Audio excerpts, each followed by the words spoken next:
కూటమి ప్రభుత్వం ఏదైతే ఉందో దాని గురించి మాట్లాడడానికంటే ఆదోన్లో ఉన్న ప్రధాన సమస్యలు మాట్లాడాలి.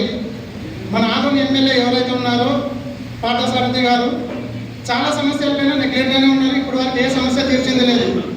ఇప్పుడు అల్లయ్య వీధిలో వచ్చేసి మా దళిత వాడల్లో వచ్చేసి ఏదో ఉద్ధరిస్తామని ముఖ్య ఉద్దేశంతో వచ్చినాడు. అల్లయ్య సాక్షిగానే అక్కడ నేను వస్తే మహిళలకు మరుగుదొడ్లు నిర్మిస్తానన్నాడు. ఇప్పుడు వరకు దళిత వాడలపైకి చూసిందే లేదండి.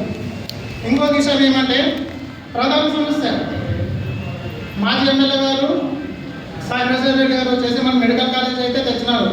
ఈ కూటమి ప్రభుత్వంలో నారా లోకేష్ గారు ఆదంలో పాదయాత్ర చేసినప్పుడు కూడా చెప్పినాడు, పీపీ పద్ధతి అనేది నేను రద్దు చేసి పూర్తి స్థాయిలో కూడా ఏదైతే 50% రిజర్వేషన్ మామూలుగా ప్రైవేట్ ఉందో దాన్ని తీసేసి నేను 100% నేను ప్రభుత్వ పరంగానే నిర్వహిస్తానన్నాడు.